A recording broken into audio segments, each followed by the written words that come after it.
Hello. ഒന്ന് നിൽക്കൂ. എന്താണ് ചേച്ചി? നിങ്ങൾ പഴയ സിനിമ നടിയല്ലേ ജാനകി? എന്തായിരുന്നു പേര്? അയ്യോ, ജാനകിന്റെ പേരൊക്കെ ഞാൻ മാറ്റി. എന്റെ പേര് ഇപ്പോൾ ചിഞ്ചിന എന്നാണ്. ആണോ? ഞങ്ങൾ ചാനലിൽ നിന്നാണ്. നിങ്ങളൊന്ന് ഇന്റർവ്യൂ ചെയ്തോട്ടെ? ഓ, ചെയ്തോളൂ. നിങ്ങൾ ആദ്യം അഭിനയിച്ച സിനിമ ഏതായിരുന്നു? ഞാൻ ആദ്യം അഭിനയിച്ച സിനിമ തുപ്പരുത് ചവിട്ടി പോവും. ആണോ? അതെ. അതൊക്കെ റിലീസായതാണോ? അല്ല, അതൊക്കെ പെട്ടിയിലായി പോയി. ആണോ? റിലീസായ സിനിമ ആദ്യത്തേത് ഏതായിരുന്നു? പിന്നെ സിനിമ പുറത്തിറങ്ങിയത് ബോംബോ. ബോംബോ?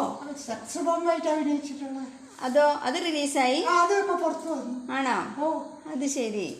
അല്ല, ഇപ്പൊ ഈ ഹേമ കമ്മീഷനൊക്കെ പുറത്തു വന്നതാണല്ലോ.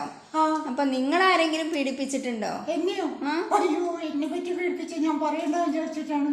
എന്നെ മോഹൻലാൽ പീഡിപ്പിച്ചു. മോഹൻലാലോ? ആ, പിന്നെ മമ്മൂട്ടി, ജയറാം, അയ്യോ, സുരേഷ് ഗോപി, ഇവരൊക്കെ എന്നെ പീഡിപ്പിച്ചിട്ടുണ്ട്. ഇവരെല്ലാരും പീഡിപ്പിച്ചതാ?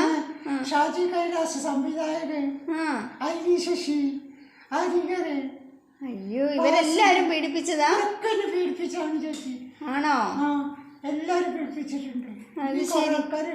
ചെറിയ ചെറിയ സംവിധായകന്മാരൊക്കെ എന്നെ പീഡിപ്പിച്ചിട്ടുണ്ട്. എന്താണ് പേടിപ്പിച്ചതാണ്? പേടിപ്പിച്ചതോ? അത് ശരി.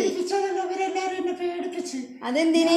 ചാൻസ് ചോദിച്ചു ചെല്ലുമ്പോഴേ, സിനിമയിലൊക്കെ അഭിനയിക്കാൻ ചാൻസ് ചെല്ലുമ്പോ ഇറങ്ങിപ്പോ പുറത്തുനിന്ന് എന്നെ പേടിപ്പിച്ചിട്ടുണ്ട് ചേച്ചി. അതാണ്. അത് ശരി. പേടിപ്പിച്ചാണ്. അത് പോട്ടെ.